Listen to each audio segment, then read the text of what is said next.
All right, folks, I'm back, and this is part two of A Buddhism Baby. Hopefully, you've had the opportunity to watch part one, and this is a pretty seamless segue into part two, although I'll be adding information and you'll be working on your notes. We're going to talk a little bit more about Siddhartha and his transformation into Buddhahood to become the Buddha. We're also going to get into some basic concepts of the philosophy in Buddhism. That gets out there a little esoteric, so try to follow with me. I'll say this up front, maybe I'll say this again at the end. If you have any questions about any of this stuff, your notes, what I'm saying, the images, the lecture, just email me. That's the easiest way to deal with this. If you're getting it, that's great. I'm doing my job and you're doing your job. We're fulfilling our dharma. We left Siddhartha exasperated sitting under the Bodhi tree, the tree of wisdom, as it is now forever known. It's actually a fig tree. You can see the figs up there. I should have noticed that the previous time I was with you, but I didn't. And he has had quite a number of experiences. Once again, remember, he grew up in a household where everything that he needed was provided for him. He was a young prince, a kshatriya, and he was on his way to becoming a great leader, as his father wanted. But one of these days, he got out of the palace and he saw some things, and it rocked his world. The four passing sights. And then he went off and studied with the Brahmin sages, his quest to try to learn what he needed to learn about the truth, because they were the best and brightest religious authorities of the day. He found that lacking because, after all, they were just like him. They hadn't figured it out. They had the knowledge, but they hadn't truly found out the truth, which I'll get into a little bit more in a few minutes. And then he practiced strict self-asceticism, denial of the flesh, and he almost died. And he realized, well, I'm just going to be born again. Now, here's an opportunity for me to say something I probably should have said right up front. Siddhartha is going to be the founder of Buddhism.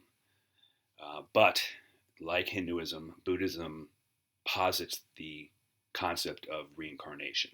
In other words, as a young man in northern India, Nepal, reincarnation was taken for granted. And the idea is, how do you escape samsara? How do you escape reincarnation? How do you escape the cycle of birth, life, death, rebirth? In Hinduism, the goal is moksha, release. Some say to join the divine, Brahman. In Buddhism, it's another concept that I'll get to in a few minutes, but the goal is the same. How do you escape the cycle? The Brahmin sages hadn't done it. Strict self-ascetic practices wouldn't do it. A life of luxury certainly wasn't going to do it. So he sat down to figure it out. And he sat there, and he sat there. Now, where did he sit? Well, under the Bodhi tree, right? You know that.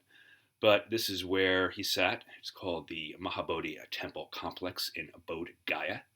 You don't have to remember that so much. There's a shrine there. It's a big deal. The tree apparently is still there. But notice we're no longer in Nepal. I think I might have mentioned that earlier.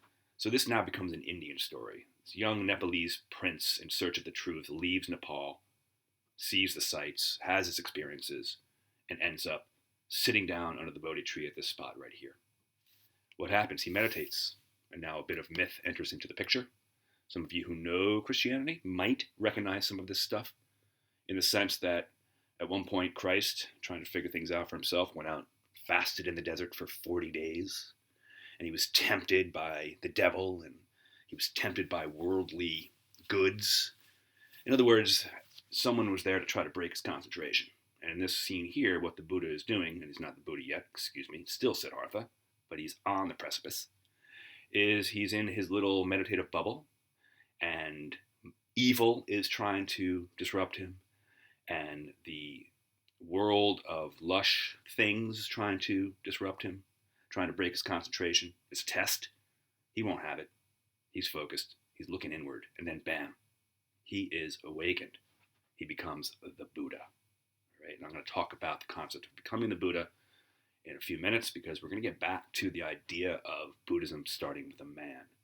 That is Roman number 2, and I'm going to flesh that out in a little bit, but I want to continue the story. Okay, so now he has this like lightning bolt insight about the truth of things, about the nature of reality. His inner Buddhahood has been exposed, has been released. He is the Buddha, the enlightened one. Well, what to do now? That's the big question, okay? And remember, the goal is to escape the cycle. And he could do that right now. He can make that choice. He could go off into what Buddhists refer to as nirvana, which I will explain in a few minutes. But he doesn't do that. He makes a calculated decision, if you will, to stick around because he feels like, I got it. I'm there. I could go off into nirvana and fulfill my quest, or I could stick around and show people how it can be done. Now, when I say show people how it can be done, that doesn't mean telling people how it can be done. That means being the exemplar of what can be accomplished. And this is the thing about the Buddha. This is why we say Buddhism begins with a man. Because when he walks around and he gives his lectures and his sermons and he interacts with people, they look at him and they say, "You got it. You're awakened. You are there. You're where we want to be." And of course, everybody asks him, "Well, how do we get there? What do we do? What do we need to do?" And he has a couple of ideas, which I'll get to in a moment. But basically, the value here is that he is an example of what can be accomplished. You see?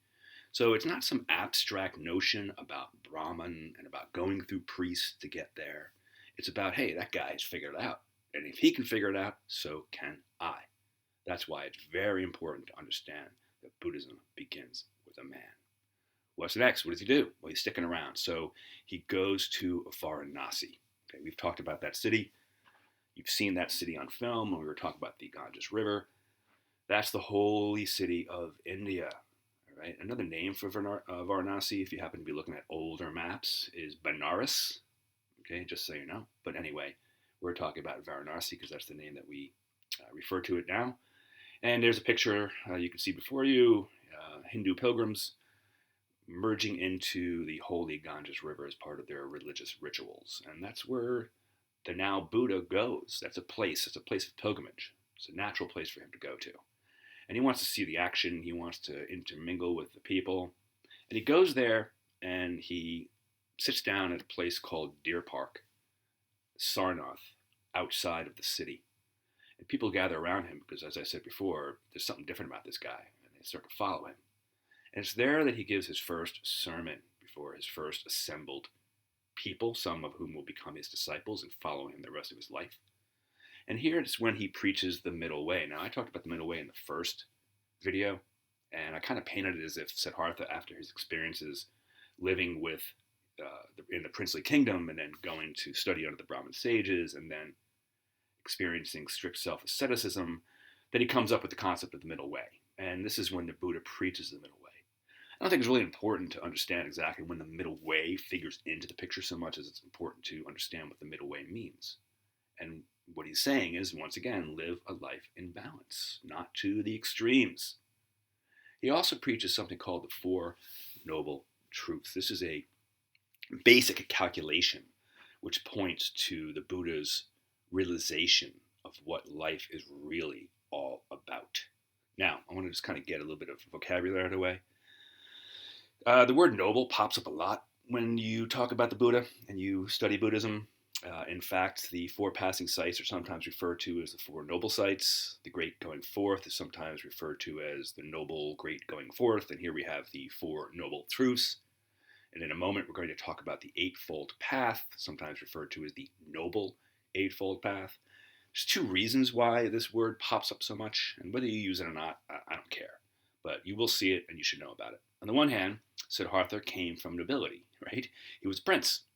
So there's this princely countenance to him. He knows how to carry himself. People are attracted to him. He's got a certain demeanor that speaks of highborn. But that's not really the important thing. The important thing is if you look up the word noble, you will also see that it means someone of high ethical principles, someone who is pure in their intentions, someone who puts ethics at the front of their worldview. That's a noble worldview. And of course, I should say, of course, because I think it's of course, the Buddha was a noble person, right? He was princely in his demeanor, but he was also someone who felt that ethics were very important. All right, so I hope you kind of get that. All right, well, what are these Four Noble Truths? All right, this is kind of weird. I don't know about weird. I get it totally, but I'm not sure about you. So here's a prescription. Right? You ready to write this down? Because you're going to have to know what these words mean. So we're introducing some new terms into our vocabulary here. We have to, because we're speaking of Buddhism. And here's what Siddhartha, now the Buddha, has come to realize about life. The first of the four noble truths is that life is dukkha. That means suffering. Life is suffering. We're on this earth and we suffer. And it goes right back to the birth trauma. Think about this. You didn't ask to be born. I didn't ask to be born. I was thrust into the world and I had no choice in the matter. And from here on in, it's been a struggle. It's been good, but it's been a struggle, right? We have our daily losses, our daily pains, our daily disappointments. And as far as the Buddha is concerned, life is one series of endless suffering. We're born, we didn't ask for that. We live, we struggle, we die, we don't want that. And we do it over and over again. Reincarnation. Okay, wow, that's a negative. But now he offers us a prescription and a way out.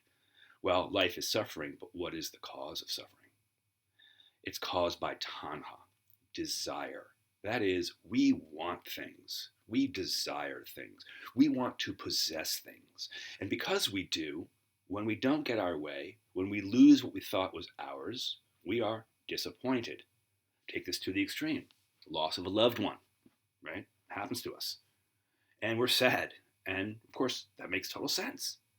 But the Buddha would say, we're sad because we feel that that person has left us, that we can no longer, in a sense, possess them. They are gone from us. And of course, that line of thinking leads to the sorrow and suffering that we experience. We can't live life without them. Now, let's be real about this. It's totally natural.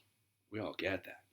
And I don't think the Buddha would say that, hey, you shouldn't suffer. Or, you know what, you shouldn't desire a loved one.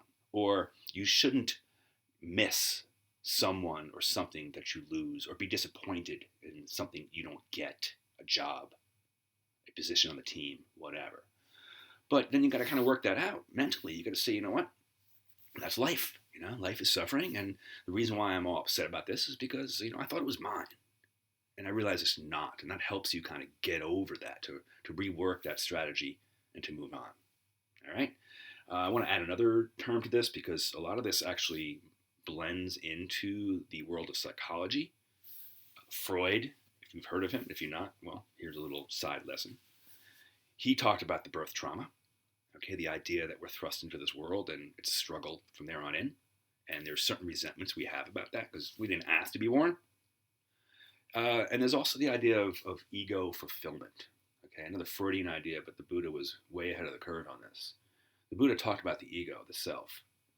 And we refer to the term ego, and sometimes in the way of putting it, egotistical. That person's egotistical, they're self-centered. And we're all self-centered. And it's the ego that drives our desire. We want, we want, we want. You disappoint me, you disappoint me, you disappoint me. And so with the ego constantly clamoring for one need and desire after another, we are met with one disappointment after another. And that goes back to the idea that desire causes suffering. The attempt at ego fulfillment causes suffering. Okay, great. So how do we rectify this? Well, if you do away with desire, you do away with suffering. There you go. It's that simple. But how? How? You follow the noble, or simply the eightfold path. And here it is. Okay. So there's a lot going on here. This is not called the Noble Eightfold Path in this particular slide, so that's okay, but sometimes you'll see it as that, as I mentioned before. And here's the thing where Buddhism gets very, very practical. Because like I said in the previous part of this, the previous video, religions are only good insofar as they give guidance as to how to live a better life.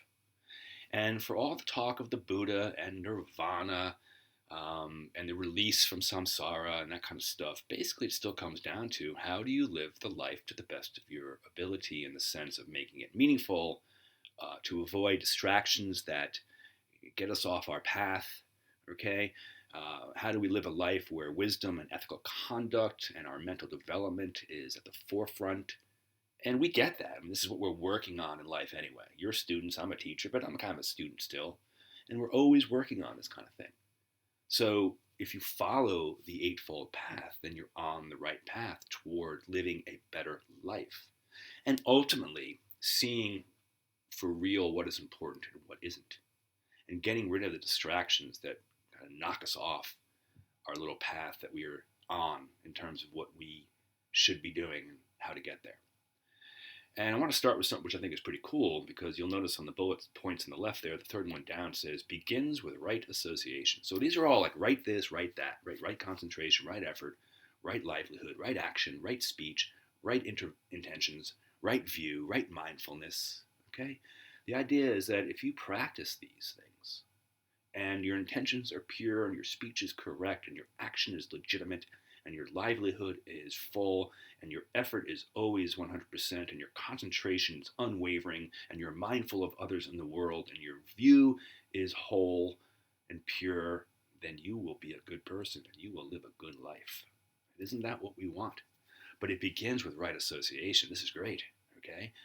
Here's one of the things I realized growing up, and I must have done this unconsciously, but I always managed to surround myself with people who were smarter and maybe in some general sense better than I am. I was always attracted to that. Not people who were running off winning Nobel Prizes, so that's pretty cool. Just people who, had a pretty good handle on things. They were into school, they were smart, they wanted to develop themselves, they wanted to move on. And I always thought, these are the people that I want to be around. And it kind of just happened that way, and I'm better off for it. And even the colleges I went to, I made sure I went to colleges where the people were just, objectively smarter than me. And I learned from that. So who you hang out with is basically who you are, your friends. Think about that. If you're hanging out with people who are doing the wrong things or trying to knock you off your course, well, you don't want to be with them. If you're hanging with people who support you and are solid and are going places or just good people, then you want to be with them. And once you're with them, this other stuff can fall into place. So I want you to think about this just a little bit in terms of your own lives. How much do you follow the Eightfold Path, even if that's not what you call it? Once again, here is the Buddha's prescription for a better life, and ultimately one that could lead to the goal in Buddhism, if you will, and that is nirvana. That is how to escape the cycle. Now, you may not be interested in that, but you should be interested in living a good life, and I think the Buddha has given us a lot to go on here. Next slide. Basic Buddhist concepts. Now we start getting into the philosophy. Okay? Kind of started with that with the Four Noble Truths, the idea that life is suffering and it's caused by desire, and if you extinguish desire, you extinguish suffering. And then there's that prescription for living, which is going to make us better people. Okay? Now we have just a couple of things that I want to talk about. You can kind of wrap your minds around this to the best of your ability. Nirvana, right? Now, if you Google up Nirvana, I challenge you to do this, by the way. Google it up and you're going to get a page full of the 1990s Seattle grunge rock band, Nirvana. Kurt Cobain, Dave Grohl. Unfortunately, I forget the bassist name. Chris something. He's the one that we don't know too much about. Great band. I mean, in terms of changing music and changing opinions and changing viewpoints, Nirvana is, I think, an apropos name for that band, whether you like it or not. But, of course, nirvana is really a Buddhist concept. And, in Hinduism, they might call it moksha. In Buddhism, they call it nirvana. And the best description that I've heard to describe this, it's like the blowing out of a flame. You have a candle in front of you, you light it, it's effervescent, it's burning, and then you blow it out. Where'd that go? What happened to that? Well, it's been extinguished. It's gone. And that's the idea of nirvana, the idea that at one point, when you're ready and you've figured it out, like the Siddhartha did, you will become extinguished. You will cease to exist. There is no anything to be reborn. There is no cycle. There is no soul. There is no body. There is nothing. You are gone. Sounds kind of strange, but definitely interesting and something that Buddhists strive for.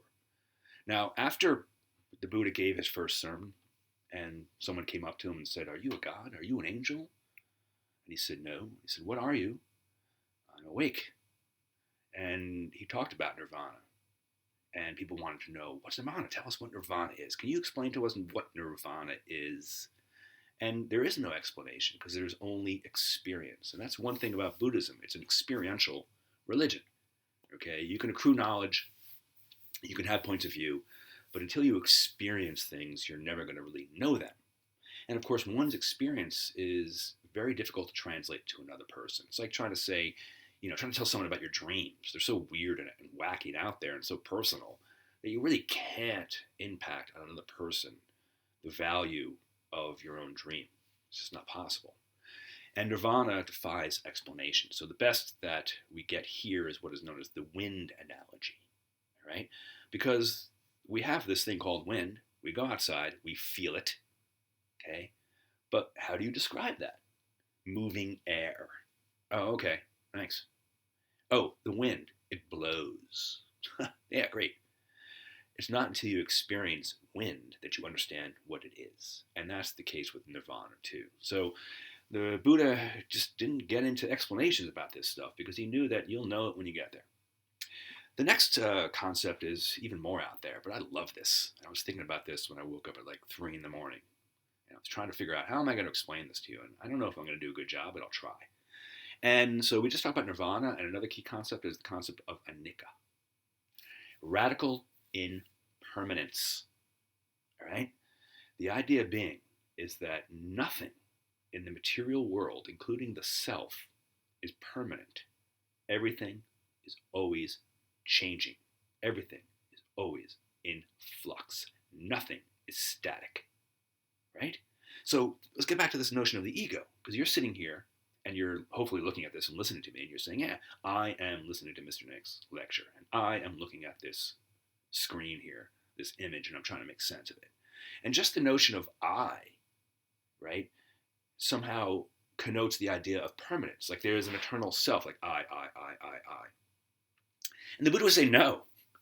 And by the way, this has been backed up by psychology and biology, by science, because you know what? In the past couple of minutes that I've been talking to you about radical impermanence, you're not the same person. Cells have died, cells have divided, new neural synapses have formed, old neural synapses have become disconnected. There is nothing physically or psychologically about you that is the exact same thing now as now. Certainly not a few minutes ago. Let me see if I can kind of figure this out in terms of a more physical description. Well, actually, the body is a pretty good physical description of this. But if you're like me, you like to go to the beach in the summer and you go into the ocean. I like to, boogie board and body surf when I can. And I say, all right, here comes a good wave. I'm going to catch this wave. And I do. But think about that wave for a second. It's not really a singular entity. It really isn't a wave. I mean, we perceive it as such and we describe it as such. But really all it is the movement of water molecules across a space. So it starts out maybe 100 feet out and moves towards you. At no 2 points are the water molecules the same. In other words, it's a different wave every step of the way, but we see it, perceive it, and describe it as a wave, a singular entity. So we grasp permanence. Oh, please don't die on me. I don't want to die. But that's a fool's folly, because nothing is permanent. As the Buddha said, the world is sorrowful, transient, and soulless. And once you understand that, well, you've got a big part of Buddhism. Now you can kind of move through life and deal with it, and not try to hold on to things that aren't permanent, that you can't. Well, I don't know if that makes any sense to you. I think it's really, really cool. So, you got that down, I hope, and take it for what it's worth. All right, let's move on. I think we can finish this up. Okay, the Buddha is called a number of things. Referred to him earlier as the silent sage of the Sakya clan. Okay, sage meaning someone who's intelligent, wise. He's also known as the rebel saint. Okay, he's known as the Buddha, of course, the wise one, the one who has reached enlightenment and is ready to go on into nirvana. By the way, eventually the Buddha does. At the age of around 80, he eats mistakenly some poison mushrooms and he dies. He dies a regular death, but he ain't reincarnated. He goes off. Okay. Why is he called the rebel saint? Well, remember we started with the whole idea of the state of Hinduism in the 5th century BCE, 2,500 years ago from our standpoint. And that's the time period in which the Buddha does his work, and he shook things up, right? He went against the prevailing order. He challenged Hinduism. And so the Buddhism and the Buddha is a religion, if you will, a philosophy I like, that rejects authority. That is the authority of the Brahmin priests, the authority of priesthood, even though we do have Buddhist priests, by the way, but we'll leave that aside for some other time. This is the initial thrust of the Buddha's beliefs and actions, going back to his time. He thought rituals were meaningless, and you know that in religion there's a lot of rituals. Okay, even those pilgrims coming down and taking their holy dip in the Ganges is a ritual, because what they're saying is one drop of the Ganges River can wipe away a lifetime of sin. Right? That's a ritual. And the Buddha's saying, no way, man, that stuff just doesn't work. Just because you perform some action doesn't mean you're going to lead to any outcomes. Right? He rejected explanation. Okay, and I talked about this already. When people asked him, tell us what nirvana is, Buddha, tell us. He had no explanation for that. He couldn't describe that. Okay, there's no description. So work it out on your own, man. You got to experience it. That's when you'll know. He certainly rejected tradition, right? Because there was a whole tradition in Hinduism built up at that point. A whole bunch of rituals and explanations and writings and the way you're supposed to do things. And of course, the priest caste and all that stuff. And he rejected all of that. We're on to something new here. He rejected something called grace. The idea being is that you had to go through someone else for salvation, right? Think about in Martin Luther's time. That's where we started this whole thing. The idea of going to a priest and buying indulgences to get your Aunt Sally out of purgatory. Like you had to go through a priest to do that, or you have to go through some religious authority figure to get salvation. No, man, that's you. You have to do this. All compounds grow old and die. Work out your own salvation with diligence. This is your game. And he rejected mystery. Okay, that's a hard one. In other words, he wasn't into these really esoteric philosophical explanations for things. He wasn't interested in what really couldn't be explained, actually. He just wanted to show people it can be done. And he did it. Now we can all do it, because I want you to think of something. One of the most popular flowers in India and elsewhere in the world is the lotus. I don't have a picture. I meant to get a picture up on the screen here to show you. But some of you might know what a lotus is, a lotus flower. It grows in rivers or kind of ponds, like murky, dank ponds. And what happens is from the bottom of the pond or the river, in the mud there, that's where the seed germinates and the stem grows up and the flower bursts on top of the surface of the water. Quite beautiful. It's got a little lily pad action there and a beautiful flower. And the idea is that that's us. That's us. We have the Buddha within us. Every one of us has the Buddha within. So beneath the murk and grime of our egos and our bodies and ourselves lies the Buddha. How do you get that out? Okay, well, you have to understand the Buddha's perspective. You have to understand the worldview. You have to understand the Four Noble Truths. You have to practice the Eightfold Path. And eventually, you will be in touch with your inner Buddha. All right, I think that's about it. I want to leave you just with a map of India again, because you'll be seeing this in the future. But here we have a story, 2,500 years old. It begins in the foothold of the Himalayan mountains in Nepal and leads to the first sermon in Varanasi and, by connection, Buddhism and the spread of Buddhism. Now, once again, Buddhism isn't that popular in India, okay? But it is popular in Nepal. It's popular in Bhutan. It's very popular in China, particularly in the area known as Tibet. And it's popular across the world. So the birthplace of the religion gave birth to it, but that's about it. Last question for you. Is this person awake or asleep? That's for you to decide. All right? I'll leave you with this. In any event, good luck with your notes. Enjoy the study of Buddhism. Be in touch with your inner Buddha. And contact me if you have any questions. Ciao.